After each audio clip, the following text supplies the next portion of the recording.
What's going on, geeks? You're listening to episode 378 of Geeks Under Grace podcast. My name is Cody Armour. I'm here with Lj.Lowery.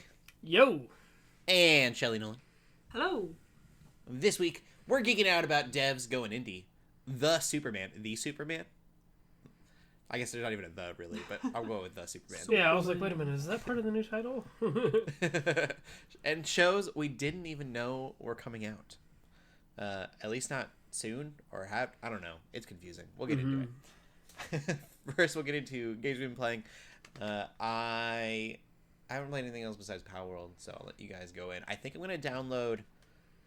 I can't remember the name of it, but it's about David. I think I'm streaming that tomorrow. So, if you're listening to this on Wednesday, that would mean... That's that game we were talking about during one of the Bible studies a while back, right? Yeah. So, if you go check the... Is it called VODs on Twitch, right? You can probably go back and watch me play it at this point. Yeah. Also, mentioned Bible studies. We do a Bible study. As of right now, there's enough room for us in our Discord at 6 Central Time. Try to get all these times right. And if that gets too full, we can always start other groups. We use the Bible studies found at geeksundergrace.com/Bible study. You can use this week's study, or there are past week's studies you can check out as well. LJ, good plug. But yeah, so LJ, what have you been playing? Yeah, so I've still been playing Helldivers. Part of me, when you did the intro, wanted to be like, for democracy or something like that. And I'm like, no, I'm not trying to get that political in this podcast here, but it's a joke. It's a joke. I'd say Helldivers, the idea, the Helldivers thing is almost kind of reminds me of like Warhammer, you know, because there's all these like political terms, you know. I can see that. Yeah. Like, it's a little bit of like, it's so on the nose. Like, you'll be sitting there, like, and you can like throw a grenade at something, and your guy will be like, "How about a nice cup of liver tea?" And I'm like, "Yes." It's so good. It's a super fun game. Still been playing it. Yeah. The game is called Anointed David Saves Kyla. Huh. Ayla. Biblical names I'm terrible with. Interesting. Throwing that out there. Yeah, sorry. No, you're good. Tell us more about... Oh. I read a thing that said, "Are we the bad guys in Helldivers?" So that's funny, because there was a TikTok I saw, actually, and I love the way that the TikTok community has been like... That's kind of what got everybody into the game, I think. Well, the game had already been out for a week, and then so there's this TikTok where some guy's like, "Hey, like, what if we're actually the bad guys?" And the game is like known for friendly fire, and so like once this dude started like talking all that, the dudes just ran up and like shot him. They just ran up and killed him. It is super fun. The idea though is like I've probably explained this before, but you can see where different areas of the system like are being overran or close to being liberated, and so you can actually help contribute to those activities, and you get a bunch of like rewards and stuff like that.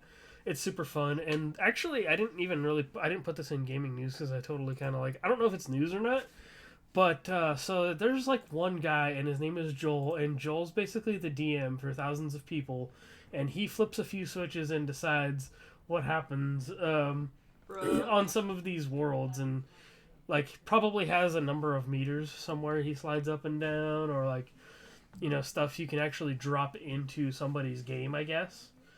So yeah, Helldivers is basically a massive D&D campain.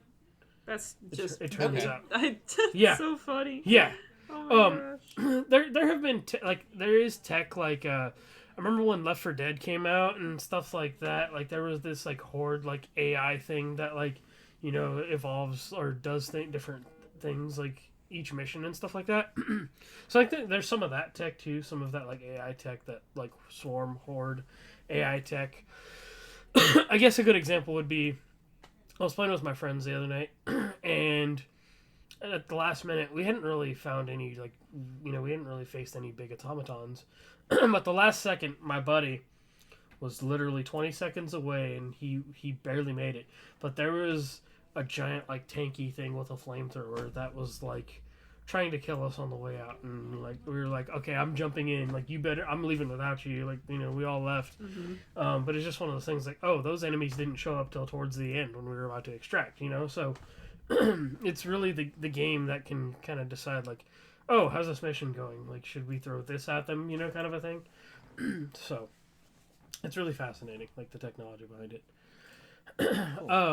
Yeah, so the other thing it's much newer that I decided to check out, there was like maybe 1 or 2 copies left at Walmart. I saw a copy of Mario vs. Donkey Kong that I was like, ooh, I love Donkey Kong 94, and like I really want to play this. This is the closest thing to a remake of that I'll ever get, and so it definitely takes me back to my childhood. The whole so it's a remake of the Mario vs. Donkey Kong game on GBA. Donkey Kong is stealing all these Mario like toys. And so as Mario, you have to get him back, basically. And so that's kind of the goal of the game. It's much of a shorter level, like, puzzle platformer style thing.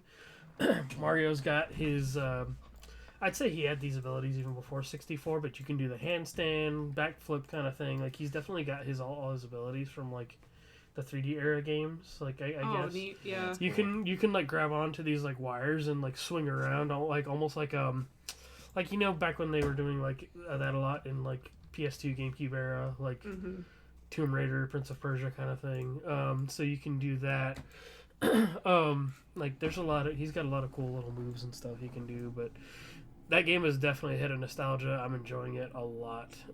Mario vs. Donkey Kong is fun. So I guess if other people have nostalgia for it too, I would recommend it. I would say it would be nice if it was like $40 instead of $50, but I applaud Nintendo for not charging like full price for this game anyway. So I'm like, I wonder how much it killed them to like not charge that extra like $10 or $15, Bruh, yeah. So, but I if they make this a habit where like they do like some kind of remaster or thing like that, because wasn't Metroid like 40 or 50? I think it was 50. The like Prime remaster. I think 50. Yeah. So like, I kind of like, I like this trajectory they're going, but I wish it was maybe just 40 instead. But it's a start. I'll give Nintendo props because it's a start. But yeah, I'm digging Mario vs. Donkey Kong a whole lot. Heck yeah. So yeah, it's definitely got loads of levels and stuff like that. Super fun. So what are you playing, Shelley? So play more Reload. I don't really Nice. have much more to say there, except for Maru is best boy. Those who don't know. But besides that, I'm a little ashamed to say I started playing Pokemon Cafe Remix again, and it is because of the Pokemon Direct. I watched it. It didn't necessarily make me like want to play the game, I but forgot about that. yeah. But we need to talk about the news if we don't have to play it. Yeah, I'll add that. It's not even because they brought up Pokemon Cafe Remix in the Direct, because I know they did. I guess that maybe reminded me that was a game that I had once played. However, it was the trading card game Pocket app that they advertised that I just really want. I'm like really excited about it, and it's not out yet, and who knows when it's gonna be out because they just said 2024. So to get my Pokemon app fixed, I decided to go back to Remix, and they added a bunch of new stuff, and they got this event still going from the Direct, and they got the dailies thing going.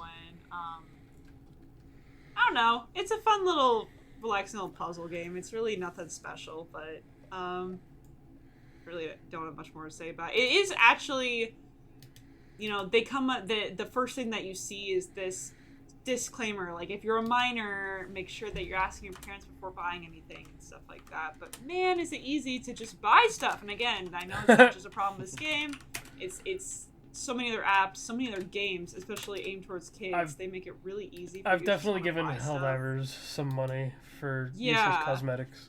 Yeah, and it's just kind of like it's manipulative. It's purposely manipulative because then there's like this little for sure.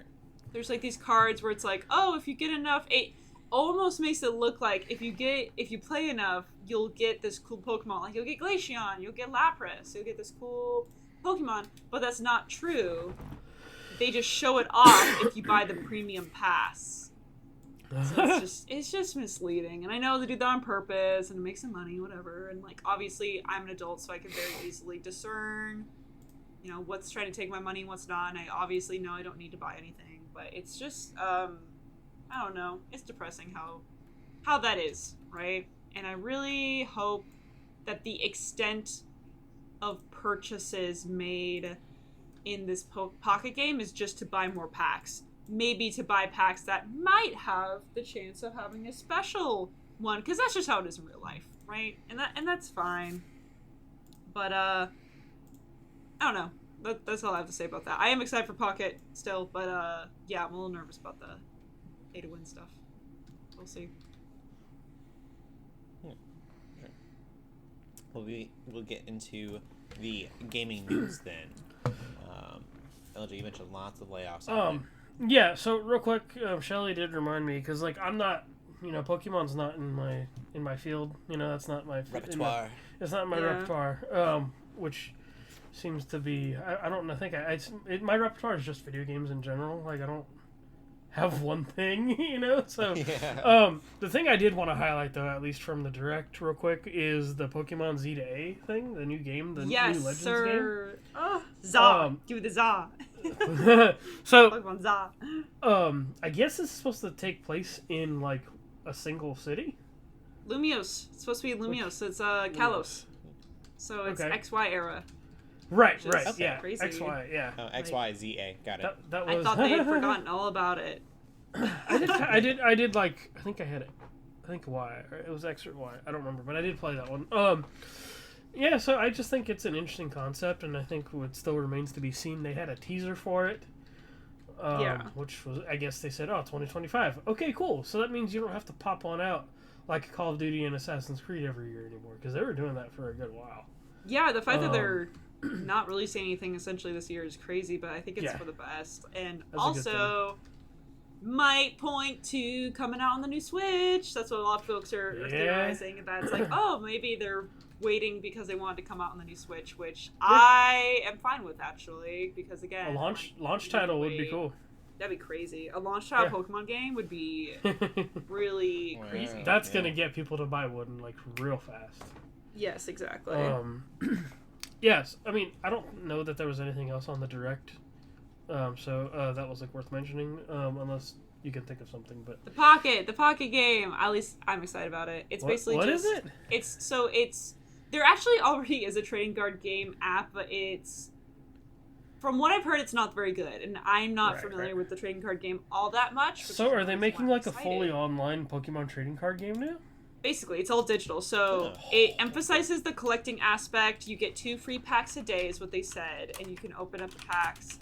And you can trade, so you can you actually play? You can trade, and you can play with friends. You can do like a quick... They describe it as a quick play, and they describe it as a streamlined version of the actual game. This could be as big as Marvel Snap was. That's basically what I'm thinking, and... So I'm really excited because I've never, the immersive cards are straight up like Snap inspired to me. Like they have like the cool immersive cards. They have like actual cards, that mimic. I love the art so much. I'm looking at this page right now. But there's also like digital only cards, and I like the idea of being able to trade with people and being able to play the game with people. And it's like I've never actually learned how to play the game. And even if this isn't like the entire game, like they said, it's streamlined, I think it could be a really awesome, easy way to start learning how to play the game, because I'm sure it's easy to just transition from that into playing the full game. And I love that, I don't know, I've kind of missed collecting cards a little bit, but I don't have the money for it. I don't have the time and effort to be fighting against these scalpers and these whales, basically. So the fact that I can get a digital version of it, like that's honestly good enough for me. No, there's no money in it. Like you can't just sell that sort of thing. But a friend of mine has been learning all about scalpers through concert tickets lately, and I'm like, this happens. So this happens. It's like what I've been thinking with this. My mentality is no, it's not going to stop the folks who are already scalping and like buying these cards at crazy rates and trying to sell them. I think if you're feeling the FOMO though, but it does give an opportunity for the rest of us to be able to still collect and trade and play in a cheaper, better, easier environments. Because a lot of us do just like the art or the concepts. We are Pokemon fans. We don't want to pay an arm and a leg to get some packs and then people and go crazy over that. So I think it harkens back to the original spirit of the game of there's cool Pokemon on cards. You can play the game. You can trade with friends, and I think that was the original intent. And I don't know. The app just kind of feels like it's trying to go back to that original intent and kind of fight against the scalpers, if at all. I like that. It's not going to beat them, but again, it's going to be fun for the rest of us who don't like to engage in that sort of thing. Yeah, so sure. I'm pretty excited. The one thing I noticed is that all of the ones they showed off, all the cards, they're all Kanto. So I wonder if it's going to be a Pokemon Go situation where we're going to start with Kanto specifically, and then they'll add like Johto in the future. Well, that's like, I think, didn't Marvel Snap do something like that, where they had themed seasons? I've never played Snap, so I don't know. But I imagine it's going to be something like that, where they're just going to like kind of. I actually played Snap again the other day for a hot minute. Nice. I know people are obsessed with Snap, but basically, like a lot of my friends who played Snap, who were obsessed with Hearthstone. All of them are like, oh no, like Snap, though. my new time sink. I'm excited though. I think it's a great entry level way to get into that sort of. I totally forgot about that whole thing. Exactly. So yeah. Nice. That's cool. That's something I am excited about. Pokemon those were the only two exciting things in the entire direct. Right. Okay. Cool. So that's all. That's it. So now we got that out of the way, I guess. That is exciting though. We're getting into more layoffs talk. So first big one, I think is probably it's kind of weird to say there is some like positive news to come out of these discussions. So the company Toys for Bob that remastered the Crash games, remastered the Spyro games. They even tried their own hand at a live service game recently. They even made a Crash 4. Like, they literally, like, brought that game back from the dead. Or brought that character back from the dead. So Toys for Bob, everybody was worried that they were closing when Microsoft had their layoffs. But it turns out they are not. Toys for Bob is going independent. Wow. So... And part of this article says that they are exploring partnerships with Xbox. Which I'll tell you, I think the best example of this is I would look at Xbox's partnership with Moon Studios, the Ori devs. Yep. So Xbox did release, so those games were on Xbox first. I believe Will-O-the-Wisp will probably, I think that was like PC and Xbox when that came out. But those games also came to Switch. Right. Yes. So, so they weren't necessarily exclusive. Actually, even Cuphead eventually came to all platforms too. So that's a good example as well. What people are theorizing, and I think has been kind of like something that people have been wanting, is for Toys for Bob to resurrect Banjo-Kazooie. I would actually get emotional. There would be real tears. Cody would totally fangirl if Banjo-Kazooie came back. It's funny because I don't really go back and play those games. I think I just played them so much as a kid that I don't really want to go back to them, but I want more. Yeah, that's fair. And Crash 4 was genuinely really good. And the Spyro remastered games were really good. Yeah, I'm still kind of. I say playing through them I'm actively doing it. It's on my backlog. I played through the first one, and I think I feel like I do that every once in a while. I'll go run around and complete some missions on my Switch or something, or collect all that stuff. So I'm kind of there with you. The thing I know our president Jonathan is sad about is that so they had Crash Team Rumble, which I actually played. I thought was kind of fun. I was like, oh, they have something going here. I wanted to see other franchises try to steal that idea. You could totally make that you could totally make a Sonic game like that or something. But they are ending. They're not. Well, yeah, they're ending future updates. I think they're leaving some ridiculous amount of tiered pass for people to play. They're not taking servers. They're not taking servers offline. I think they're just doing the thing that I think the Splitgate devs eventually did, which is you could still play it and you could still earn rewards, but just don't expect anything. They got the servers alive though. So yeah, hopefully Toys for Bob Toys for Bob has a bright future, especially with Banjo-Kazooie and stuff like that. And I hope that they do find a way to partner with Xbox, because that is, that is a success story amid a lot of layoffs that have been happening. So, Yep.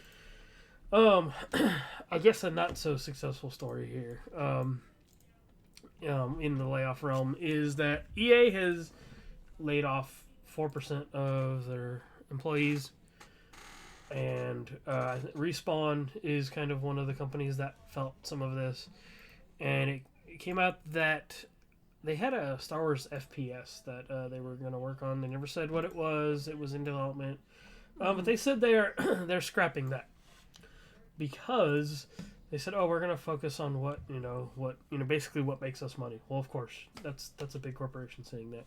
Basically saying that people love Jedi, people love the Jedi series, people love their original IPs, which in my heart, I want to believe that they're talking about Titanfall. But that's they're talking about Apex. Like, it's just kind of I mean, Apex is technically in the Titanfall universe, and then I guess they also added like service games into that mix. So yeah, and then it's just one of the things. I'm like, people love Star Wars. Like, how could you not think a Star Wars game was gonna sell? Make it play like Titanfall. Like, literally, just make that FPS play like Titanfall. Give us another Republic Commando game or something, and you're gonna get people to buy it. Like, straight up. Just look at that Battlefront re-release that's happening in a couple weeks. It's like, oh yeah, they're selling that thing for $30. People are gonna buy it if it's Star Wars. So, that kind of sucks. But yeah, I mean, I guess that means we're getting more Jedi eventually. Yeah, so kind of a weird way to end on the gaming news, but yeah, hopefully some good things will come out of these this layoff news with Toys for Bob and stuff like that. Mm-hmm. Yeah, for sure.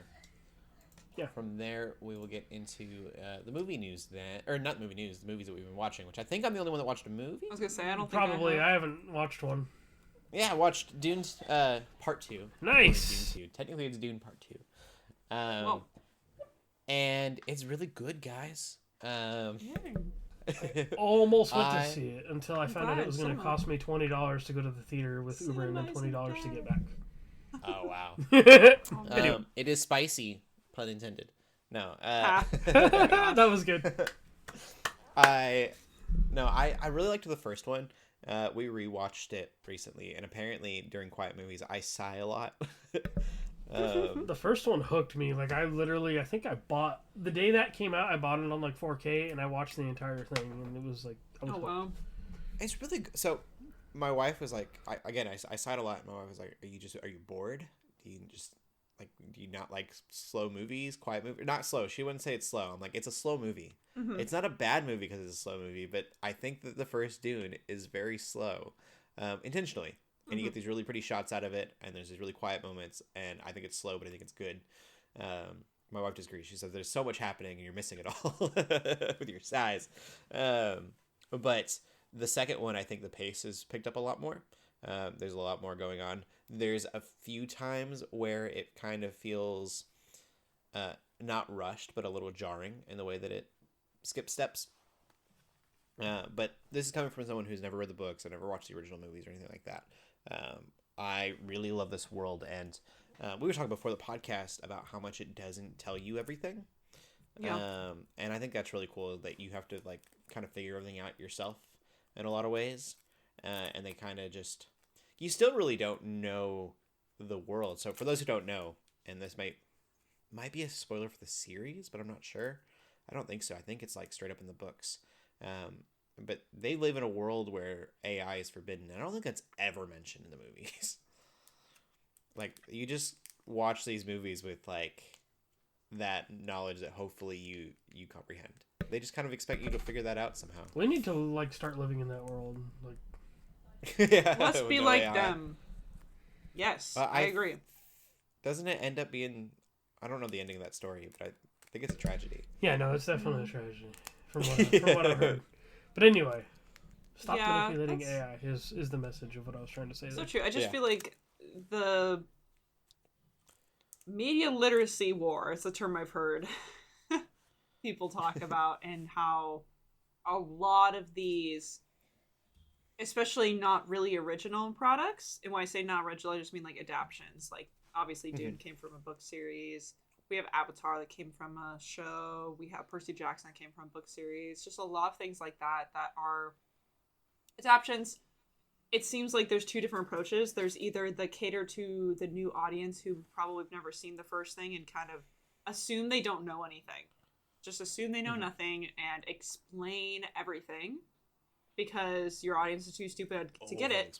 Or on the other hand, you'd be kind of like what Dune's doing, which is like, don't treat the audience like they're stupid and just give a story as it is, and maybe there's something you need to look up later or ask about later. I don't know if that can, for me, that sort of feeds the desire and the conversation, right? Kind of like if you don't tell everything, then it's like there's something to be said about like theorizing and being like, oh, this makes sense. Oh my gosh, I didn't even notice it on the first view, and now I get it on a second view, like that sort of thing. And it's just crazy how, I don't know, a lot of times I think, oh, you know, cinema's dead, or oh, these darn streaming shows, they just keep treating their audience like they're stupid. They keep doing all these over exposition. Rings of Power, actually, we'll be talking a little bit about that later, is a similar thing, right? Where it's like the writing, people just don't like the writing, but they keep doing it. They do it in Percy Jackson. They do it in like Avatar: Last Airbender. They just keep doing all these things where it's like over explaining, but it's also like not very good writing, and it's just like a darn shame. They just take something that was so good and then they just kind of make it worse. It's not necessarily bad, because in my personal opinion, I haven't watched the new Avatar show, and honestly I probably won't, because I personally feel like it's a waste of time for me. But I liked the Percy Jackson show. Heck, I even like Rings of Power, but you still can't really compare it to the original products, because the original products just did it so much better, and they didn't have to do all this weird explaining and stuff, like treat their audience like they're stupid. I don't know, it's a really weird phenomenon, because it's very obvious that people don't really always know what's going on. It's something I see in video games a lot, where the stuff that gets the stupidest but also most extreme example I can think of is Five Nights at Freddy's. Those games do not tell you stuff. You have to figure it out for yourself, and that's one of the reasons why like MatPat and the Game Theorist got so huge, is because people wanted to continue the conversation about what's going on and like piece together everything. I actually found that interesting about the movie. It was because I'm like, they kind of had to tell a story in the movie, you know? Like, yeah.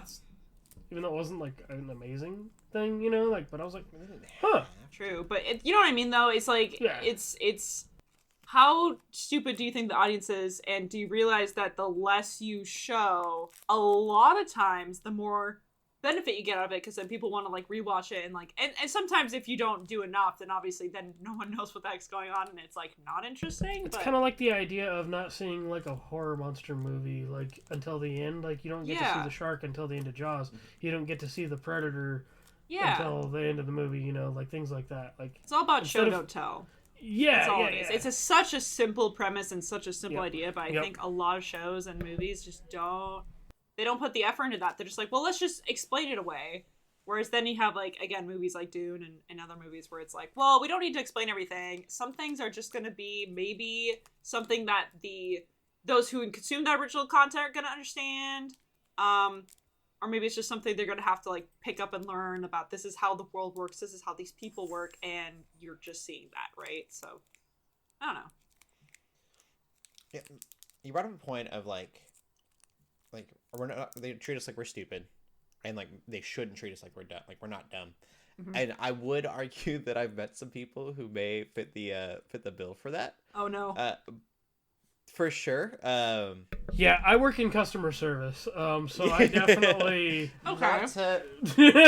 I definitely know why. But I do think that there is a sense, like, I think it's really easy for us who, you know, we do a podcast every week about media, to like forget that like there's an audience that maybe doesn't consume it the way that we do. But to your point, the thing that you had said just a second ago was like it causes people to look things up. We live in the world where the internet exists, and so even if someone does watch something that they're not bright enough to fully understand, they know how to Google something and like learn that. And so I think, like, to your point, maybe show, don't tell as much, because like if someone doesn't get something, they can just go look it up, and everyone is very versed on how to do that these days. People know how to go check things out. Or even just, like, talk to your friends and neighbors about it. Like, be like, hey, what did you think of this movie? I thought this was really interesting. Here's my takeaway. Oh, that's crazy. I had a different takeaway, because I don't always like the idea that, like, going to the internet is always the best thing to do. However, it is a really good way for people to connect, and people can connect over theorizing stuff like that. Again, the same thing happens in video games. People get together because they're trying to figure out what the heck something is, like, what's going on. And when there's no conversation to be had, if everyone just gets it right away, if everything is rather explained to us away, then all of a sudden there's nothing to talk about that's not interesting, and you just know everything. And then you all have the same takeaway because the show or movie likely told you what the takeaway should be, and it doesn't give you your own takeaway to have from that media, which is really depressing, because we all should, art versus the artist interpretation versus usually the art, like, what we take away from it. All of that kind of relates. That's my spiel. I'm done. Also, a little bit more on the actual movie. It is not a feel-good movie, so be prepared for that. Oh, man. Definitely. It makes sense. Yeah. It is about a prophet or false prophet. I don't know enough from the books to know what's going on for sure. But basically creating like a religious jihad. LJ, you're muted. It's definitely like Shakespearean. Like it's it's like it's supposed to be a tragedy. Yeah, it feels, this movie specifically is very much a tragedy. Like the end of the end of part one necessarily isn't supposed to be a good thing. Yeah, it's like that's where like the downfall is gonna start right there for sure. Kind of. Yeah, you don't feel great at the end of this movie of like, go whatever his name is. I'm so bad with names. Paul Atreides. Yeah, Atreides. Paul. But no. I'll say too, this movie had a little bit more humor than the last one, and I really appreciated that. Gotta have a little humor in my movies. Nice. It's good. It'll make you laugh, and it still takes itself very seriously. It does a thing where somebody is taking themselves so seriously that it's funny, and I love that. I think more movies should kind of do that. I think Batman would have been perfect for that kind of thing. DC, I've harped on that before, but just like if you're gonna put him in this Justice League setting, make him so serious that it's ridiculous, and it'd be great. I think that they did that really good with Hulk in like the first Avengers movie that came out, and they've kind of lost that over the years, but he was just so ridiculously scary that it was like it was funny. Yeah. Yeah. Watch Dune 2. I don't think the director says you don't need to watch Dune 1 to watch Dune 2, which is probably I've seen part 1, and that's a dang lie. Well, I feel like that's a lie already. The director says you don't need to watch Dune 1 to watch Dune 2, and I can kind of see that. Like, I still feel like I should watch Dune 1. Yes, I would suggest it because Dune 1's a great movie. I'm like, don't call it a part 1 or part 2 if you're not gonna like. Yeah. You just want people to see your new movie. Come on. It was hilarious. So again, with the books, my wife was like, "Yeah, there's gonna be a 5-year time jump before this movie starts," and it starts immediately. Or the last movie. Dude, that's how they set up the end of the first movie. They're like, "Okay, you need to go watch part 2 when it drops." So it's like, it was so funny. Just the way that the books go and show in her mind, she was like, "Yeah, there's gonna be this." That's time why jump it's that funny happens. to me. It's like, how can you say that when you literally ended the first movie? Like, oh, come on, watch part 2 now. Like a second act. Yeah. That's funny. I did appreciate that about this movie. None of these movies end very well, but it didn't feel like I felt like I got a full movie in this one. I did feel when I watched Dune 1 that I got 2 acts and didn't get a third. Part 1 definitely ended kind of like, I guess kind of like Across the Spider-Verse, kind of. Yeah, I needed a third. I need another. Well, yeah. Hear me out. The idea that whenever the last Dune comes out, because this is going to be a 3-parter, right? Yeah. Imagine a director's cut with all 3 movies, extended edition. Now imagine Imagine this.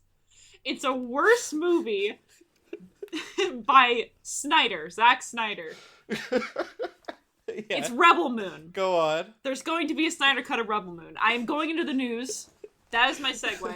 What's happening? Shelley's like, I'm just like jacking this whole like conversation. That was awesome. I'm still. All I'm saying is, I think there's, I don't know.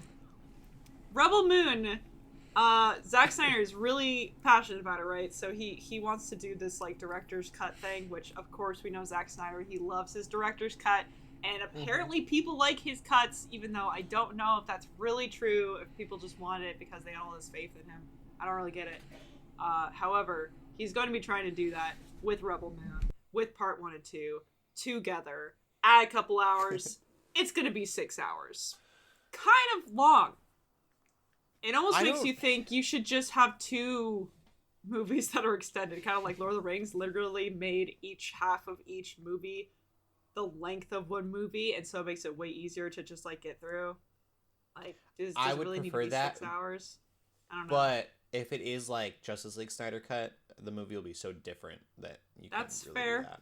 Maybe. Like the whole, I don't know if he's gonna do that or not. You would think with his own movie and his own filming that the movie wouldn't be vastly different, but I'm kind of frustrated because if I would have known that was coming out, then I wouldn't have watched part 1. I would have just waited for the 6-hour thing and watched that all at once, because I don't want to watch both. Like, I already spent hours watching the first cut. I don't want to watch another cut.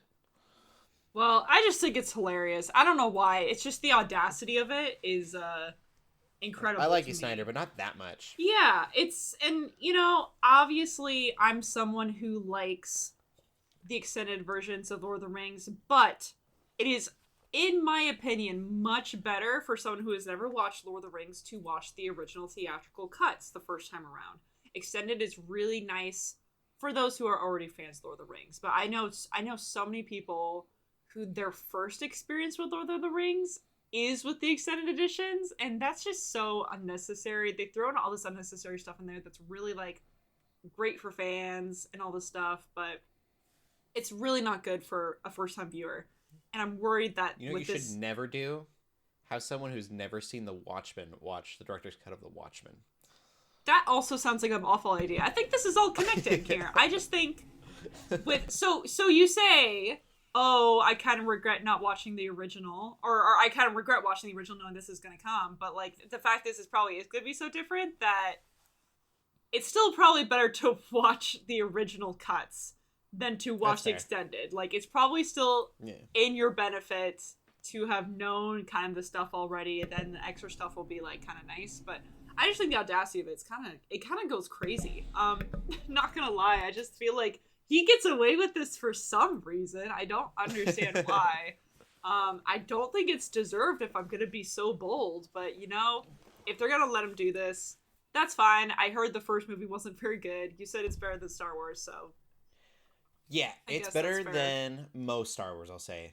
Andor definitely has it beat. I would say Rogue One probably has it beat. Yeah. Okay, I will say, I'll say this. It is better than the last 3 sequel movies. Then there you go. Yep. Yeah. Very fair. Not terrible. It's just funny. I don't know. Does everything need an extended? Does everything need a supercut? I'm not sure. 6 hours, that's pretty intense. That's 3 movies, basically. So I just think that's interesting. It's not necessarily good or bad. I just think it's funny. So thought I'd mention it. A lot of news is this week is really just about like Dune 2, and everyone's loving Dune 2. Also, how bad Megamind 2 is, which like is so sad because I'm a huge Megamind fan, and I heard that they were making not only another movie but a show, and the trailers look so bad, and it's not even the original voice actors.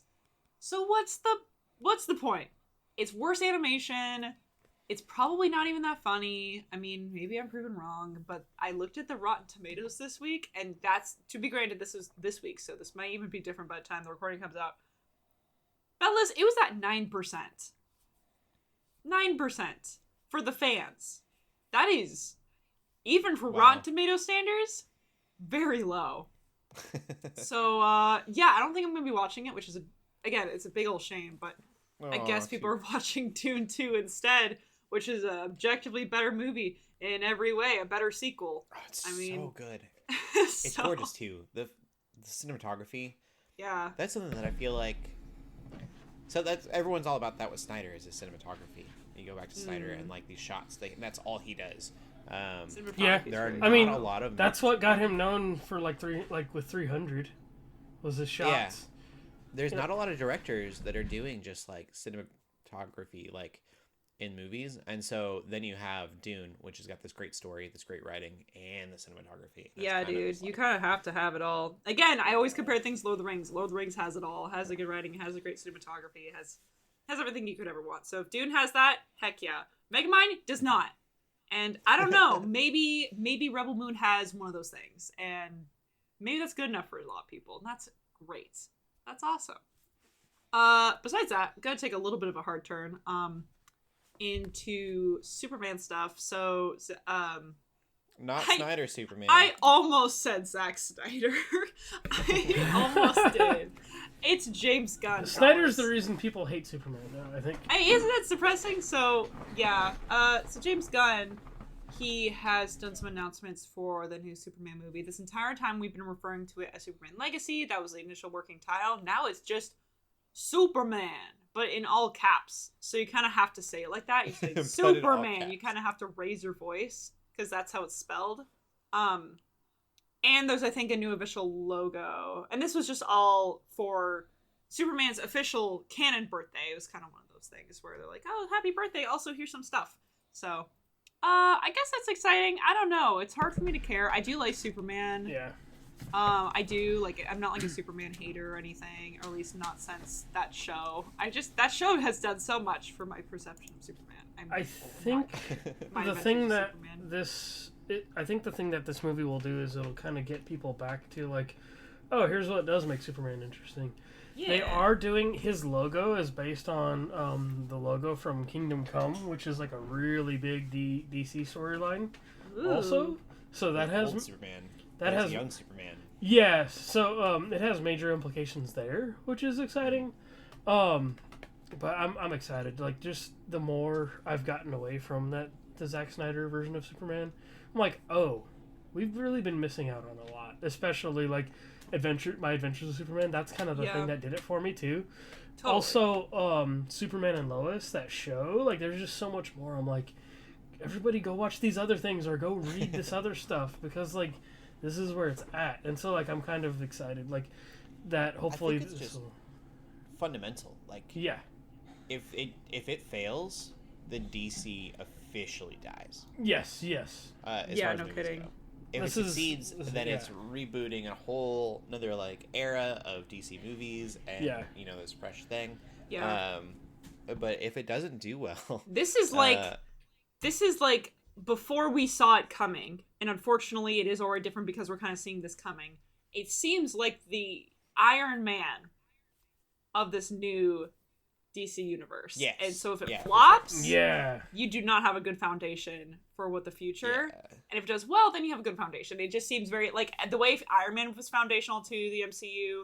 And again, at the time we didn't even really know it, but I think it's got to be similar. Like here's this really pinnacle character that is going to be huge for Justice League and other stuff, right? Like you got to nail it. So if we don't care about this movie, then we're not going to care about any more of what, because we don't care about Aquaman. That's for darn sure. We don't care about. Yeah. I'm interested in this Supergirl thing that they might be trying to do, but that's again like, if they don't do good with Superman, how are they gonna do with Supergirl? I don't know. So it's. I will say there's the a lot casting of for Lex, Nicholas Hoult, I think his name is. Very excited for him to be Lex Luthor. He's an amazing actor. He was in The Great, which I don't recommend for everybody. The cast looks real good. But I've seen him really act.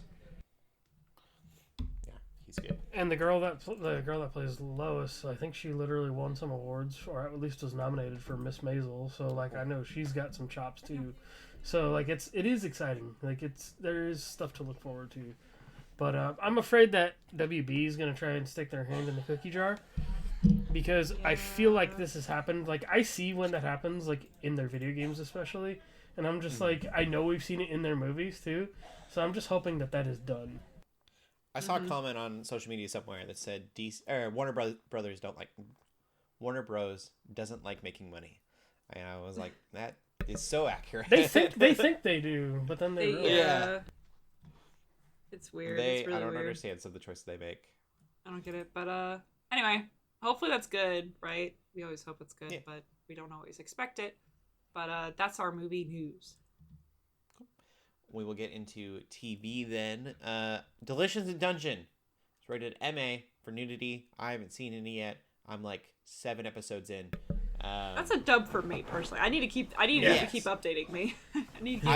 That's the update that I'm trying to give everyone. I'm like, so far you can watch 8 episodes in and you will be happy.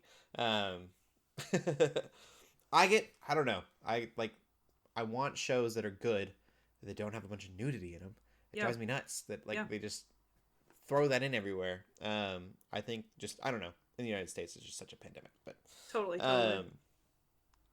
It is no, that show is amazing. I literally had to pause it the other day while watching it because I couldn't move on because I was laughing so hard that I couldn't pay attention anymore.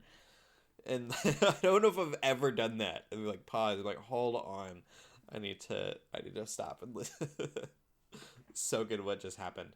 It's a stupid show about going into a dungeon without enough money for food.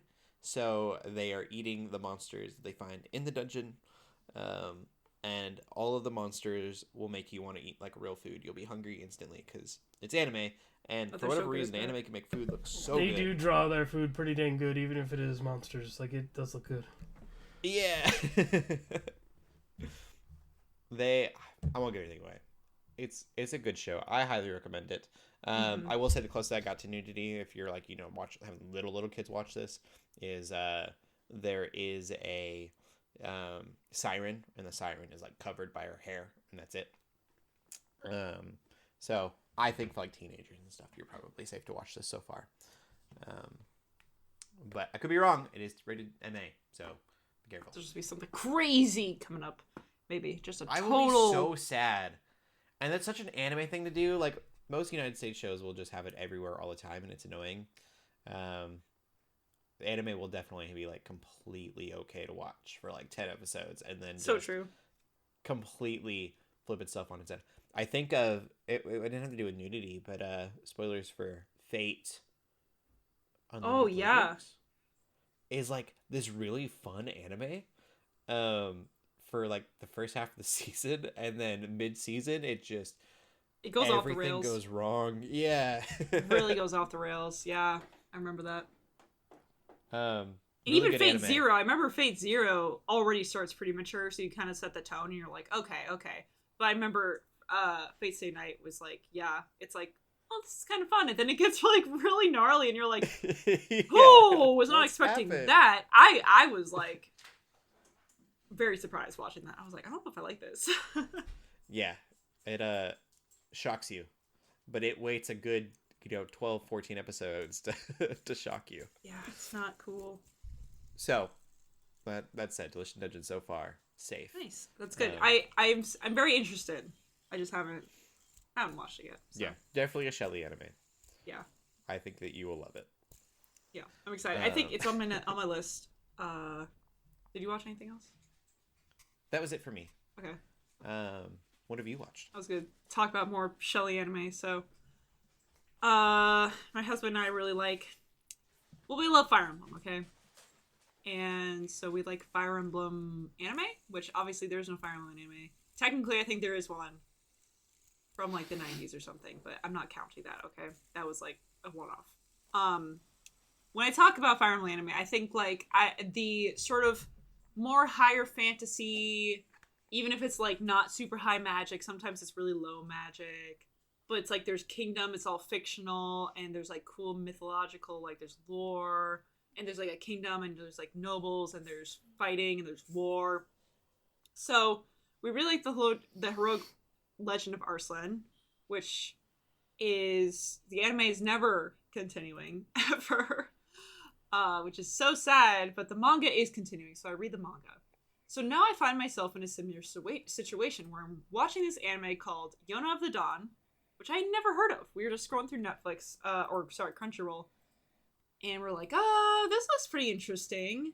And it's really similar to Arslan because it's about a noble who, due to certain circumstances, ends up basically having to be on the run as like a prince or princess and having to collect an army or collect supporters, which is very Fire Emblem, right? Usually you play as a noble and you're like have to be away from your kingdom for some reason, or maybe you're not royalty yet or whatever, and you have to like get supporters. So it's very similar in that way.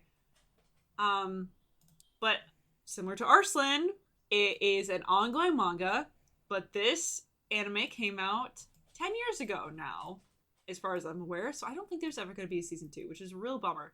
Thankfully, season 1's pretty long, just like Arslan was. It's like 22 episodes or something, so we're like halfway through.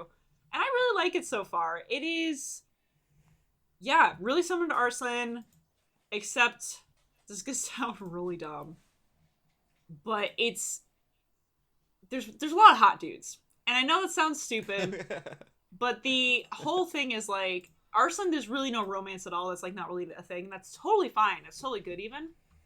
But this is like that, but there's like some romance elements, which is pretty cool.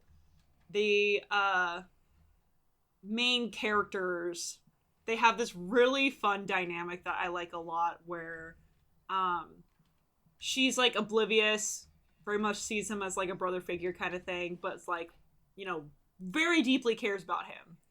Obviously, she just doesn't really see it as like romantic. She kind of has feelings for this other guy, and he keeps like flirting with her kind of, but it's always like very playful. It's always like not meant to be serious, but you kind of get to the point where he's like, oh, he's like probably actually serious sometimes, but she just like does not care. She's super oblivious, and they like do this thing where it actually reminds me a lot for those who have played Sacred Stones, Fire Emblem Sacred Stones. There's one of the original premises of the entire show is sort of like revolves around 3 characters, where one's the princess, and that's Yona, so she's like the namesake of the show. She's the main character. And then her 2 best friends, and how they kind of grew up as, you know, childhood friends, and then now that they're like kind of adults, or technically they're not even adults, I think they're teenagers, but they're like older teenagers, and things that just happen, and they have to like think back to their childhood. It's just like really wholesome, and the fact that they all feel like they're actually genuine friends. Like there's things that happen where you're just like, oh yeah, that makes sense. Like this dynamic that they have. It's not like the show it's not just the show just telling you, oh, they're friends. It's like they do things that you're just like, oh yeah, that's something friends would definitely do. Like they mess around with each other like that. They insult each other all the time. Like that's totally normal. And also the villain's like super interesting. I don't want to spoil anything because I actually really like this show, and I think people should watch it. Or read the manga, rather, if you don't want to watch an unfinished anime. I respect that. I didn't really know until we started watching that's unfinished, but it's fine. So many unfinished anime out there. It's really, really sad, actually, but this villain is super interesting. I like him a lot. And again, like the lore and stuff behind everything is really good. And I think it's just kind of becoming a little bit funny how right now it's becoming what looks to be kind of like a reverse harem anime a little bit. There's like all these hot guys. But I think if anything, it just like, it's not the emphasis of the show. It's a very wholesome show. It's funny. There just also is this like sort of hint of romance maybe, but it's definitely not like the most important thing in the show. The most important thing in the show is Yona, and how she kind of goes from being this helpless princess who was just spoiled her whole life, kind of, to having to learn how to struggle and learn how to survive. And she gets a lot of awesome character development. And if anything, it makes my husband and I, we were talking, made us want a Fire Emblem game that explicitly has a female main protagonist as the protagonist, because every Fire Emblem game, if there is a female protagonist, it's either the avatar, so I don't count avatars, right? It's either an avatar or they're like a duo protagonist with someone else. There's Erica, but then there's also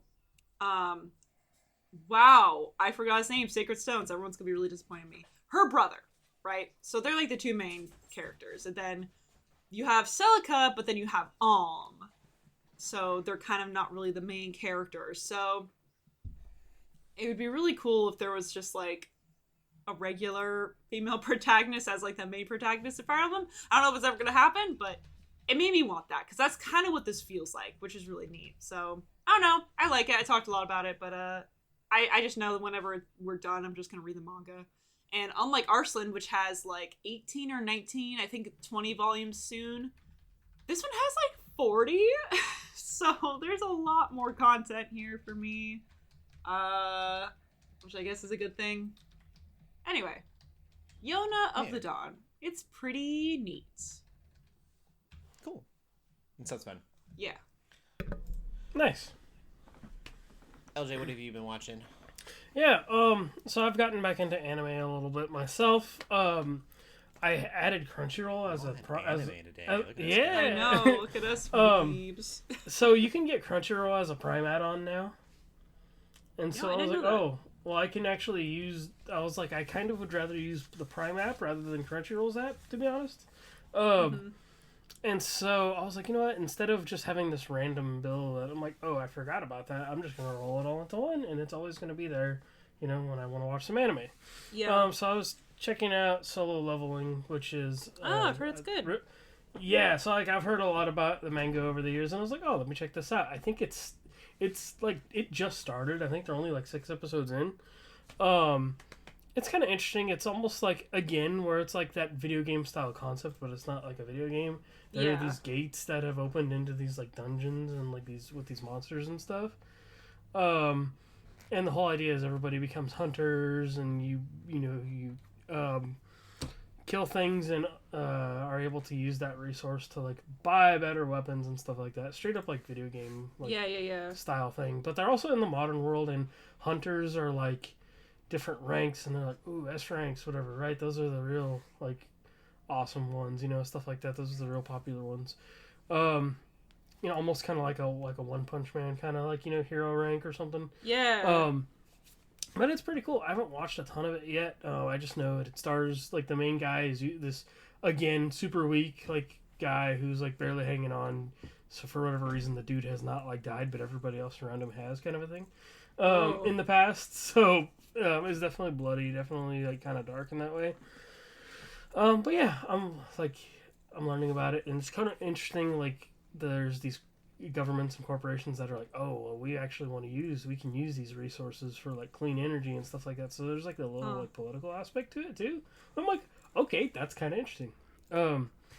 So I'm gonna watch more of it. I think I'm only into like the 2nd episode, but it was like impromptu, like, oh, I want to check this out. So like I'm enjoying it so far. Nice. Cool. The other thing that I'm a little about probably the same length into actually, I started Shogun. The first 2 episodes premiered on Tuesday, so like by the time this comes out, there will be another episode out. This is on Hulu and FX, and it's feudal Japan, like Vikings, like, you know, like that's basically what it is. It's like FX is like, oh hey, y'all know Vikings, like we're gonna do ours, but it's gonna be with samurai. I heard it's good. But it's interesting because it's weird because like I got on this little pirate kick. So they almost introduce you to the world through these outsiders, because they explain that, like, I guess, like, in the pirate days, Portugal, like, kind of kept, like, Japan was hidden. Like, I don't know if how accurate this is, but I know it's based on a novel.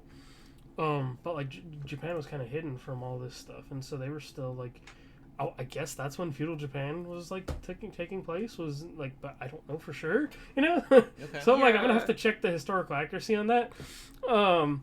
But it's interesting because there are these, you know, pirate guys that end up like washing up ashore in Japan, and so you're kind of introduced to the world through that a little bit.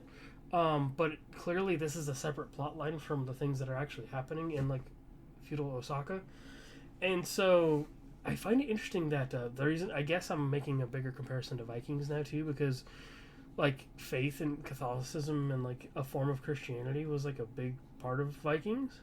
Yeah. And this is as well. Like, I did not expect this out of this. I'm thinking, like, okay, cool, I just want to watch something with samurai and, you know, like, people getting killed, you know, or whatever, you know, like, with katanas. I mean, I don't know, like, I'm like, okay. Like, I'm like, I kind of see where you're going with this. And, like, I looked it up because I wanted to know. And it turns out, I guess, one of the first priests to bring, like, Christianity or Catholicism, they use the terms very, like, lightly, you know? So I don't really know if there's just, like, oh, a cross, hey, they're a Christian. Or they're this, whatever, right?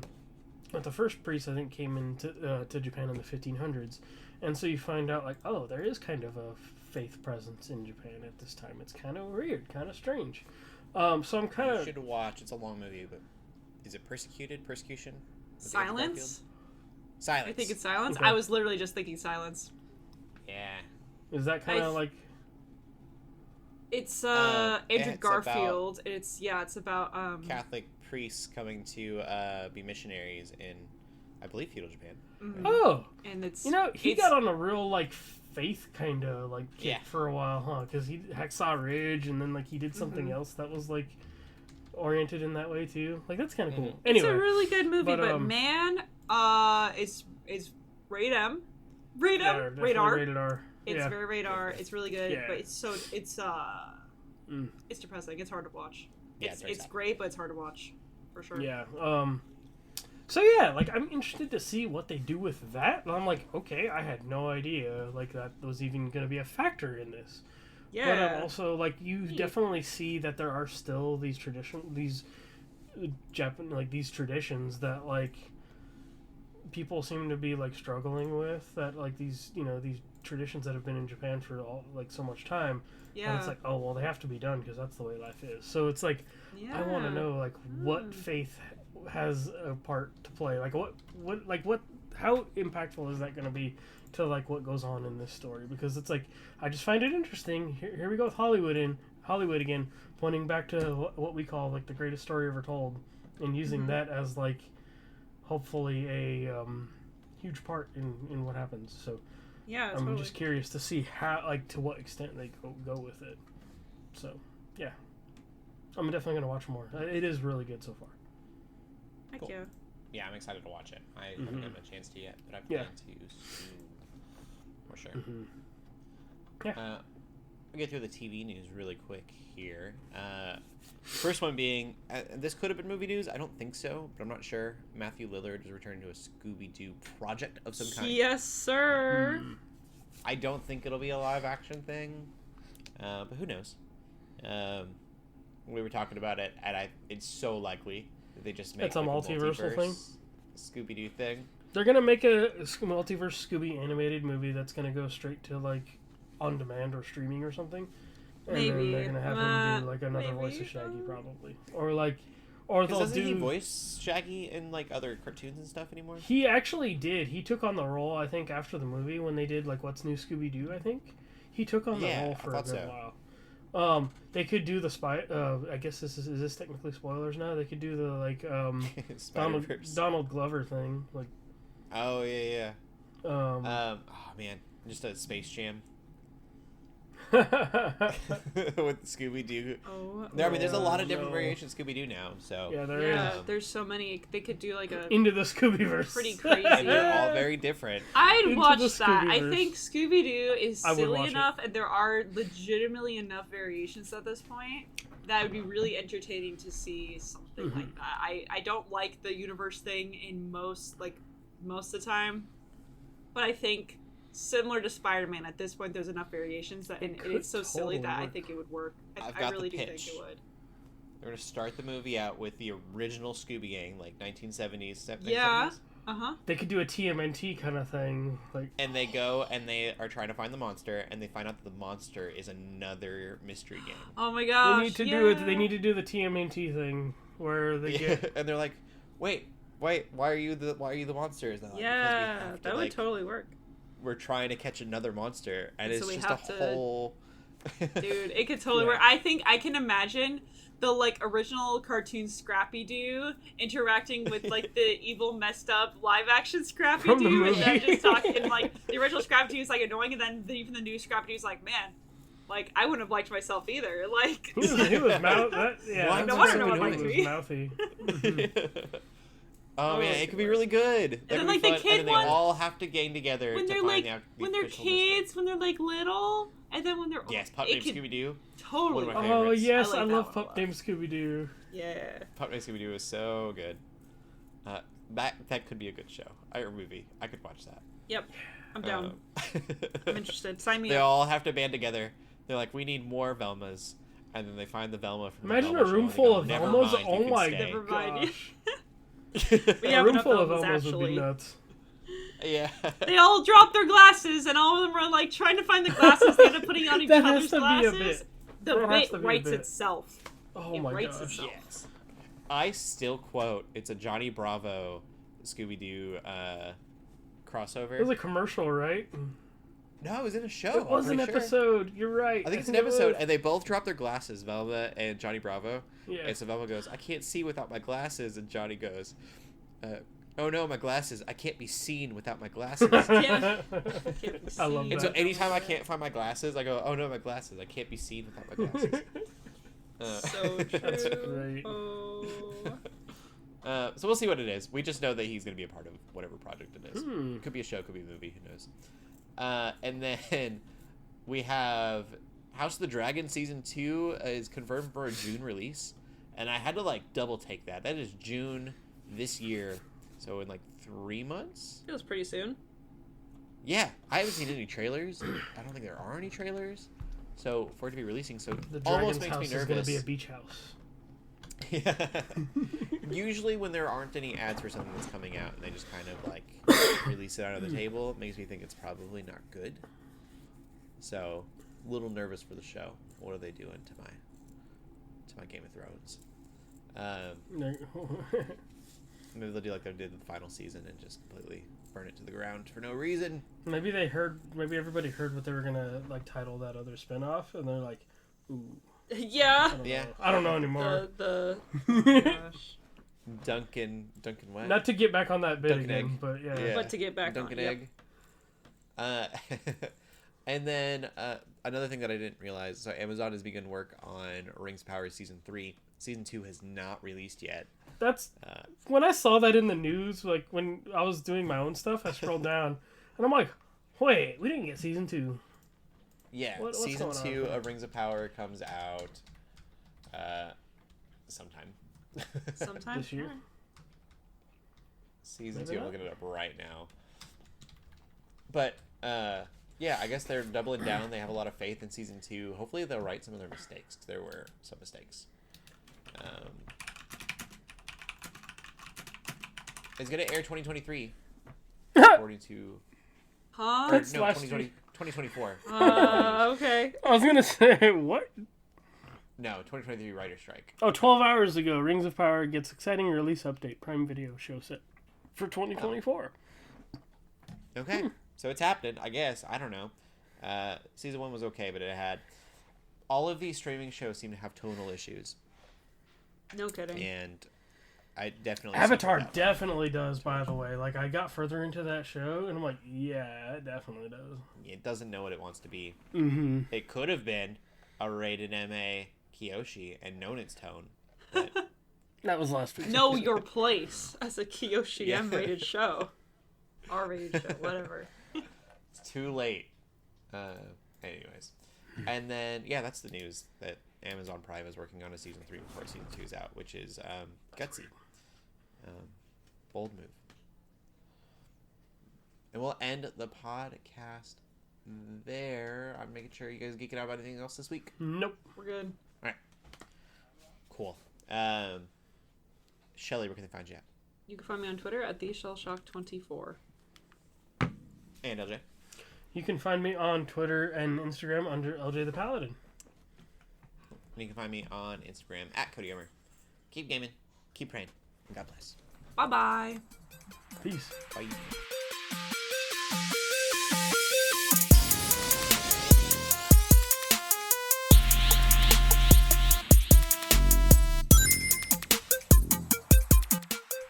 We hope you enjoyed this episode of the Geeks Under Grace podcast. We love hearing from you, so feel free to ask us questions or just comment on the show by using the hashtag GUGcast on Twitter or by joining the GUGcast questions channel in the Geeks Under Grace Discord.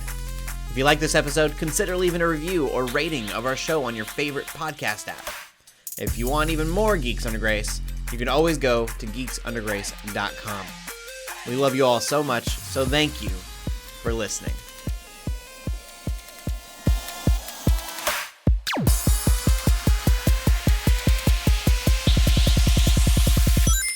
It's on!